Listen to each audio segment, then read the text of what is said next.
In America, the two best-selling cars are the Ford Taurus and the Honda Accord, but neither is the best-selling vehicle. Not by a long way. This is the Ford F-Series pickup truck, the Texas Cadillac. The pickup truck started out in life as a sort of covered wagon, a workhorse, but today it's actually a style statement. If I drive around in one of these, other road users see me as a hard-living, hard-drinking kind of guy. The sort of person who has a £6 steak for breakfast garnished with a tractor, and when they stop for work at 11 for a cup of coffee, I'm out in the yard drinking diesel and wrestling bison.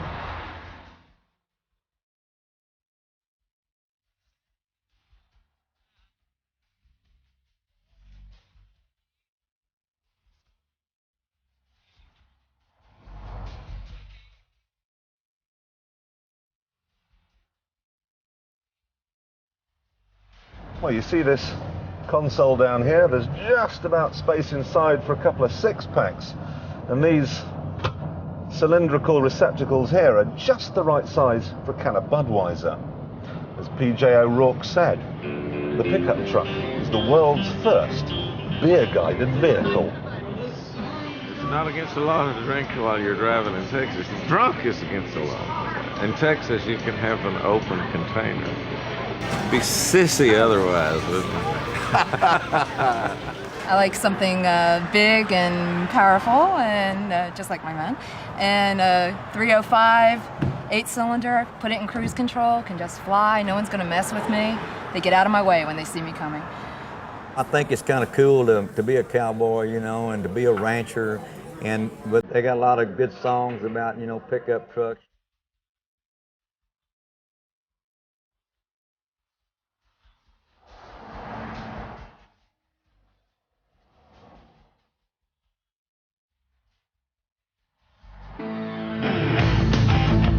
Pickup trucks are now so ingrained in the Texas psyche, they even race them. It's called mud dragging.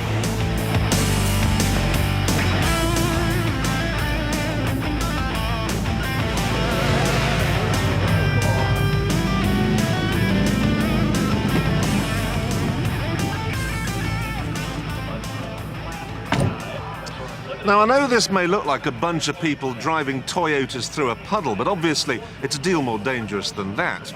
I've signed endless forms waiving everything. I have to wear a helmet, a neck brace. Everybody's been made to stand hundreds of yards back. It obviously requires a great deal of skill and large cojones.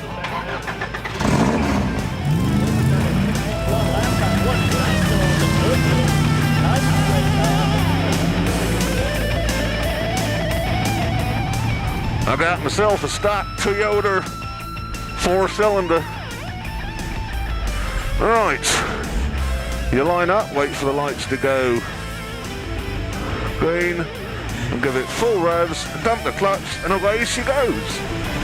And then you just sit here, and out pops the other side, I tell you. Hanging wallpaper is more exciting. It's unbelievable how easy it is to amuse an American. When the time comes to drive over an earth mover's tyre, the crowd goes nuclear. Mind you, it's more interesting than cricket. If it rolls, floats, flies, or crashes, runs on gasoline or high explosives, shoots a big bullet, makes lots of noise, producing torque and recoil, and it's cool.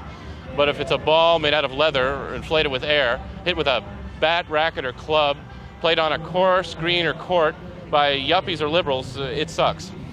Yep, I'll go with all of that. And so too do these guys who race their pickup trucks for thousands and thousands of miles across the desert.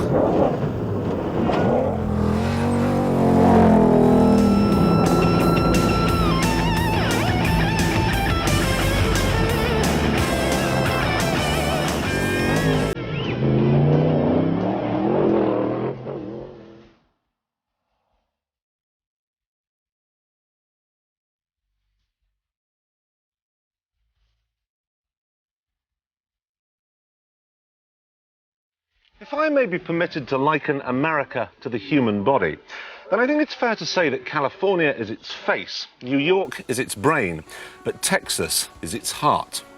Yep, if you want to know what makes America tick, get your 10-gallon hat on and get yourself to Texas.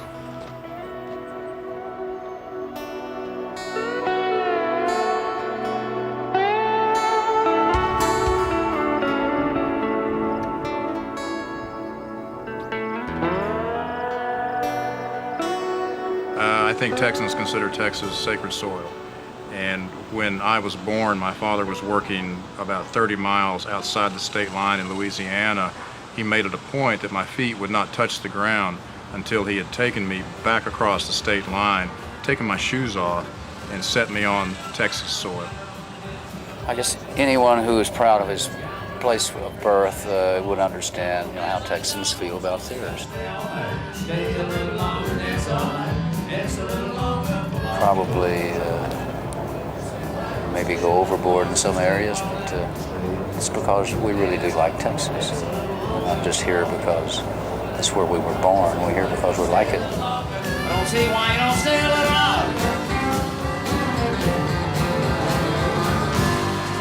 all. Welcome to Toad Hall, Texas style. We're better. We're more blessed by God. We're smarter, and we deserve more, and we get more. Would you say that there's a higher percentage of eccentrics living in Texas than anywhere else you've ever been? No, I would say that there's a higher percentage of really dull people living around fish, living on islands and living on the East Coast and the West Coast.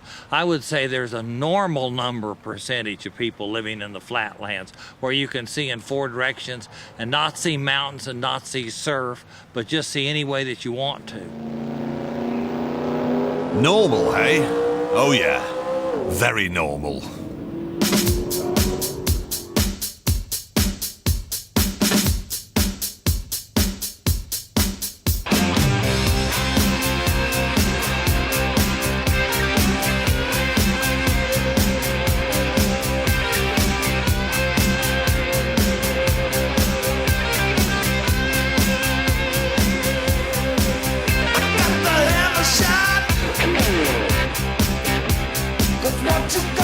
We grow up in a place that offers such wide open spaces, it's just natural.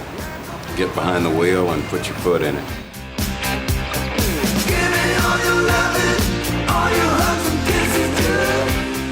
Well, Texas is like a woman. I mean, it's some are flat and some are not. I mean, it depends on what part of Texas you're in. So the cars are that way. You gotta whip it up and hit me like a ton of lead. If I blow my top. See, the thing about Texas is we can go in any direction. From this place right here, which is right in the middle of Houston, and in 20 minutes, I can be doing 200 miles an hour. Frank, of course, finds it very easy to do 200 miles an hour because he has a fistful of Ferraris. But what about the other two, the weird beards? What sort of cars do they drive? Texas is really a strange place. There is so much a cultural mix of influences. You find low riders, high riders, and all points in between. The 49 Mercury I have out there right now is a big lead sled, large car, but that probably became popular because it was easier to make out at the drive-in rather than going fast. You can go fast inside the car sitting still. What about this, though, the Eliminator? I mean, I bet that doesn't hang around.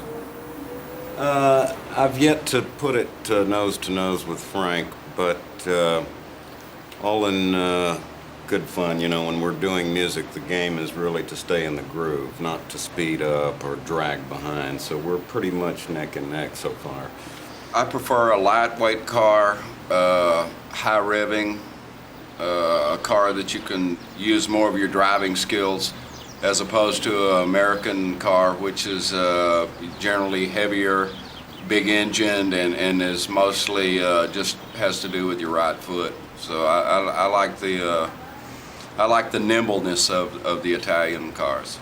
He is the propellant if you will. I think anything slower than a Ferrari would be detrimental to the musical stylings that we pursue. The idea of the car is to get to the next party.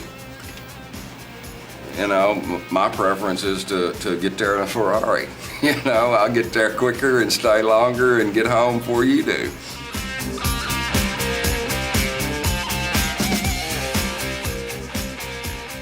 This awful Chevrolet Corvair is worth about 41p. This one, however, according to its owner, is worth $41 million.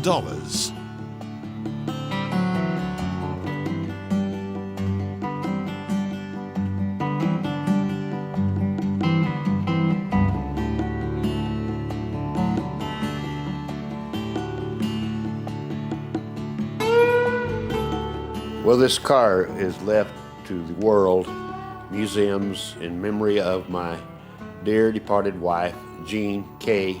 Kendall Battenfield. Her life was snuffed out between a car and a truck on I-40 in Washington here in Amarillo, Texas. And it was a great loss to me. The car has been therapy for me. It is done to be different. There's nothing in the world like it. It's classified as artwork. There'll never be another one. The jewelry is all nieces, nephews, grandma, grandpa, mother's jewelry, sister's jewelry, brother's jewelry.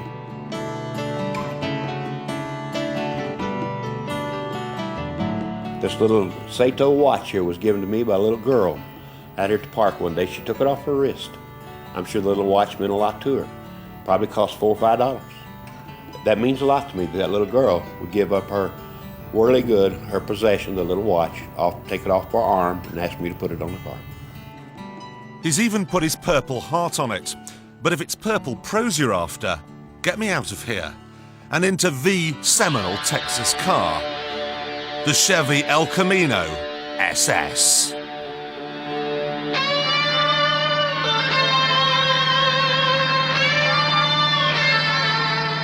Many things make it appropriate.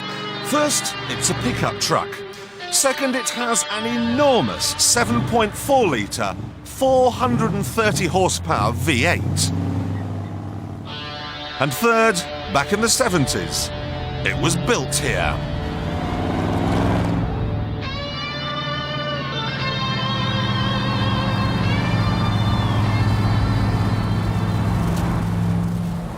It's got a competition clutch, 4 on the floor. She purrs like a kitten till the lake pipe roar. If you think ZZ Top are loud, just check this out. Those exhausts, they're not just pipes, they're musical instruments.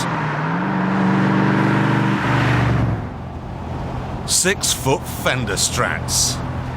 You could get very, very fond of this car.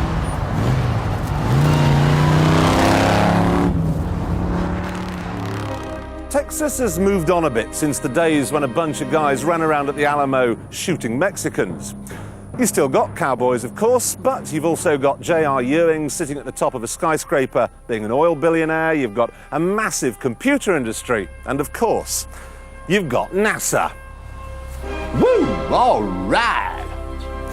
You know, the astronauts are probably up there right now with their 37 million horsepower space shuttle, playing with some of the most sophisticated electronics known to man. But if they're good Texans, I just know what's coming through on the radio. Houston, we have a problem. I think I left the lights on in my pickup truck.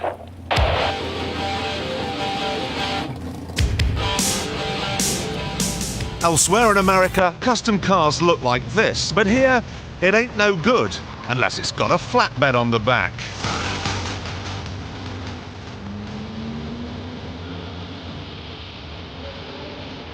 Even the Texan Latins, with their penchant for cars that jump, have caught the pickup bug.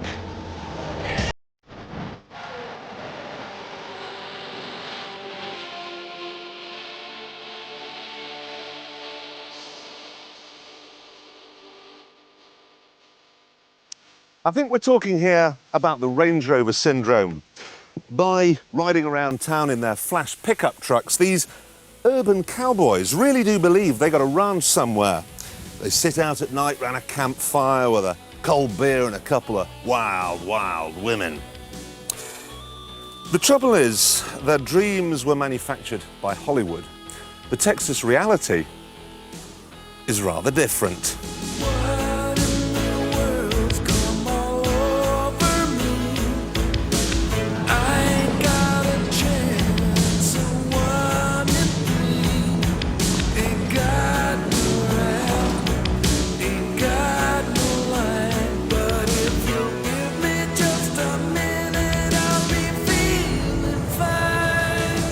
I've had it for probably 14 years and I hadn't got over how ugly it is yet. I used to come out in the evening sometime when I'd come out with a cup of coffee and spend a few minutes and I'd back out the road and look at it.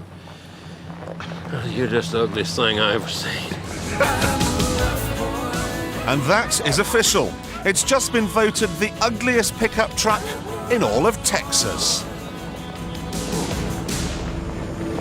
Ugly can become so ugly it's pretty. And it can fool you. It can be very deceptive, but you get to looking at it and all of a sudden the ugliness just moons you. You know, you're mooned then. You're hooked on it. And you think, good gosh, I've never seen nothing that ugly. And you can't walk away without turning around at least 3 times and looking back at it and shaking your head.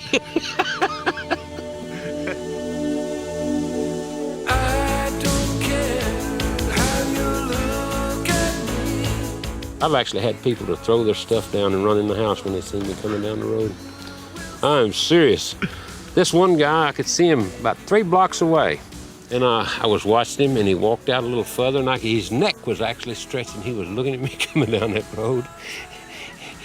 And as I got closer, he started stepping back, and within about 3/4 of a block, he actually throwed his water hose down and ran into the house.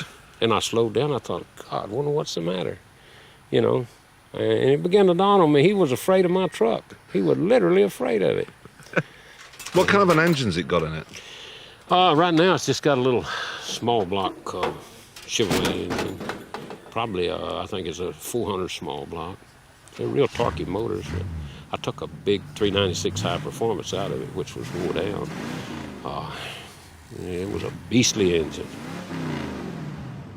Can I see traces of shopping lists and things on it? Yeah, and dates and figures, and most of it's faded off now. The whole side, both sides. If I got out this door or if I was doing something there and I was figuring, I'd ride it on the side of my truck. 7 o'clock, coffee in the morning, $2.90, you know, and meet Joe or whatever the occasion was. I'd put it on the truck because when I'd walk out in the morning about half awake, I'd open the door, and there it was. I couldn't forget, you know, so I had no excuse for forgetting it was right before me. So, and through the day, I'd write an address on there so that I wouldn't forget. If you won the state lottery, which is what, $45 million, I think, right now, would you keep that? Oh yeah, I'd keep it. I'd put some new tires on it, brake shoes, and power steering. I'd love to have some power steering and shocks. Air conditioning? No. No? Oh, no.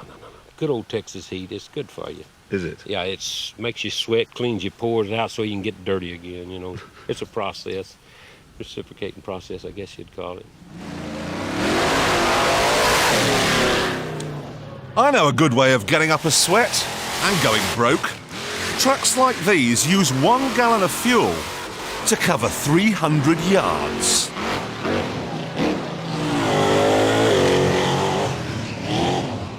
Right, so tell me about the engine on this truck then. This is a 572 blown and alcohol injected big block Ford motor. Puts out about 1,300 horsepower. 1,300? 1,300. That must make it one of the most powerful vehicles in the known universe. Fairly close. There are some drag race cars that are more powerful, but basically this is a top alcohol motor in a funny car or a drag car. Well, I've driven some fast cars in my time and some powerful stuff, but not ever have I been this nervous. That's the sound of a 9.7 litre engine. There is a substitute for cubic inches. Cubic feet. This is really scary. Oh.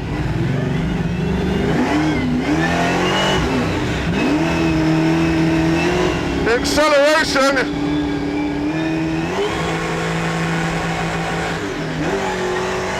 is unbelievable. Woo-hoo-hoo. 5 tons and it goes that fast. They've got to be joking. No, no, no, no, no. This is it. This is the all-time Clarkson favourite vehicle. This could mess up somebody's lawn pretty good.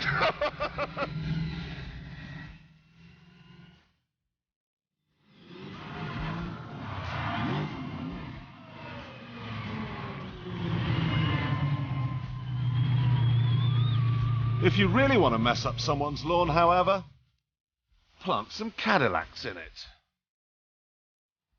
I said, let's make something better than Stonehenge, so they did. Took about a week. Would you say Texans are larger than life? They're better than other people, I'd say that for sure. I don't know that we're all bigger than other people, but we're better. Well, there you go. There speaks a man who very obviously has never been to Yorkshire.